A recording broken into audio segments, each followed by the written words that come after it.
ದೇವರನ್ನು ನಂಬಿದವರಿಗೆ ಯಾಕೆ ಹೆಚ್ಚು ಹೆಚ್ಚು ಕಷ್ಟ ಬರ್ತದೆ? ದೇವರ ಕಡೆ ತಲೆಯನ್ನು ಹಾಕದೇ ಇರುವವರಿಗೆ ದೇವರು ಸುಖವನ್ನು ಯಾಕೆ ಕೊಡ್ತಾನೆ ಎಂಬುದನ್ನು ಇವತ್ತಿನ ವಿಡಿಯೋದಲ್ಲಿ ತಿಳಿಯೋಣ. ಕೆಲವೊಮ್ಮೆ ನಾವು ಎಷ್ಟೇ ದೇವರನ್ನು ಬೇಡಿಕೊಂಡ್ರೂ ಪೂಜಿಸಿದ್ರೂ ಕೂಡ ನಮ್ಮಲ್ಲಿನ ಕಷ್ಟಗಳು ದೂರವಾಗುವುದಿಲ್ಲ. ಬದಲಾಗಿ ಮತ್ತಷ್ಟು ಕಷ್ಟಗಳು ಸೃಷ್ಟಿಯಾಗ್ತಲೇ ಇರ್ತವೆ.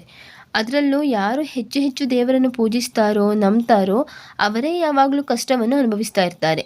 ಇದರಿಂದಾಗಿ ಹೆಚ್ಚಿನ ಜನರು ಆಸ್ತಿಕರಾಗಿದ್ದವರು ನಾಸ್ತಿಕರಾದ ಉದಾಹರಣೆಗಳಿವೆ. ಎಷ್ಟೇ ದೇವರ ಬಳಿ ನಮ್ಮ ಕಷ್ಟಗಳನ್ನು ಹೇಳಿಕೊಂಡ್ರೂ ಅವನು ಕರಗ್ತಾ ಇಲ್ಲ, ನಮ್ಮ ಸಮಸ್ಯೆಗಳಿಗೆ ಪರಿಹಾರವನ್ನು ನೀಡ್ತಾ ಇಲ್ಲವೆಂದು ದೇವರ ಪೂಜೆಯನ್ನು ಮಾಡದೇ ಇರುವವರು ಇದ್ದಾರೆ. ದೇವರ ಪೂಜೆಯನ್ನು ಮಾಡುವವರಿಗೆ, ದೇವರನ್ನು ಅತಿಯಾಗಿ ನಂಬುವವರಿಗೆ ಯಾಕೆ ದೇವರು ಕಷ್ಟಗಳನ್ನು ನೀಡ್ತಾನೆ ಎಂಬ ಪ್ರಶ್ನೆ ಸಾಕಷ್ಟು ಜನರನ್ನು ಕಾಡ್ತಾ ಇರ್ಬೋದು. ಇದೇ ರೀತಿ ಪ್ರಶ್ನೆ ಮಹಾಭಾರತದಲ್ಲಿ ಅರ್ಜುನನಿಗೂ ಕಾಡತೊಡಗಿತ್ತು. ಇದನ್ನು ಅರ್ಜುನ ಶ್ರೀಕೃಷ್ಣನ ಬಳಿ ಕೇಳ್ತಾನೆ.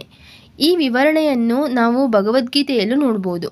ಅರ್ಜುನನ ಪ್ರಶ್ನೆಗೆ ಶ್ರೀಕೃಷ್ಣ ಈ ಕಥೆಯ ಮೂಲಕ ಉತ್ತರಿಸ್ತಾನೆ.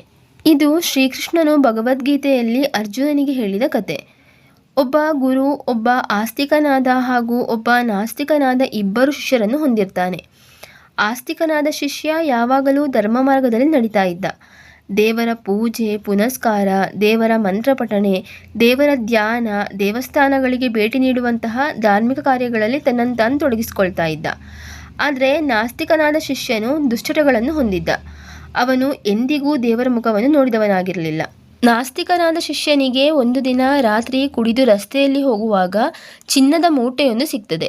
ಅವನು ಸಂತೋಷದಿಂದ ನಾನಿನ್ನು ಆಗರ್ಭ ಶ್ರೀಮಂತ, ಯಾರಿಂದಲೂ ನನ್ನಷ್ಟು ಶ್ರೀಮಂತರಾಗಲು ಸಾಧ್ಯವಿಲ್ಲವೆಂದು ಬೀಗ್ತಾನೆ.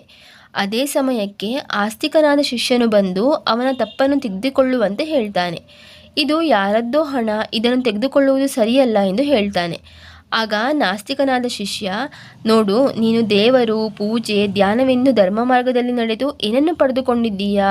ಪೂಜೆ ಪುನಸ್ಕಾರಗಳಿಂದ ಏನು ಸಿಕ್ಕಿದೆ ಎಂದು ಹೇಳ್ತಾ ಅವನಿಗೆ ಅವಮಾನ ಮಾಡ್ತಾನೆ. ಆಸ್ತಿಕ ಶಿಷ್ಯನಿಗೆ ಅವನು ಹೇಳಿರುವುದು ಸರಿ ಎಂದು ಎನಿಸಿ ಇದಕ್ಕೆ ಉತ್ತರವನ್ನು ಪಡೆದುಕೊಳ್ಳಲು ತನ್ನ ಗುರುವಿನಲ್ಲಿಗೆ ಬರ್ತಾನೆ.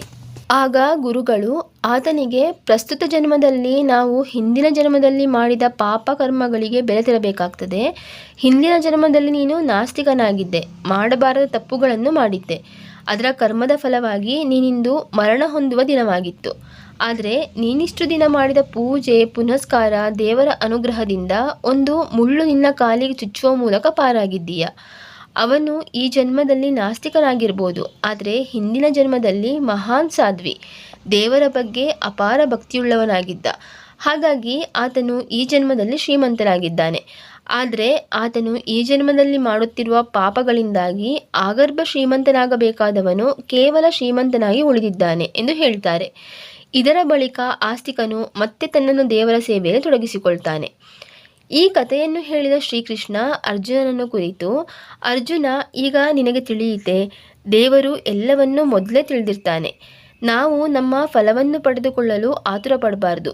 ದೇವರು ನೀಡುವ ತನಕ ತಾಳ್ಮೆಯಿಂದ ಕಾಯಬೇಕು ಎಂದು ಹೇಳ್ತಾನೆ. ಹೀಗೆ ನಾವು ಈ ಜನ್ಮದಲ್ಲಿ ಏನನ್ನು ಪಡೆದುಕೊಳ್ತೇವೆ ಅದು ನಮ್ಮ ಹಿಂದಿನ ಜನ್ಮದ ಕರ್ಮದ ಫಲವಾಗಿದೆ.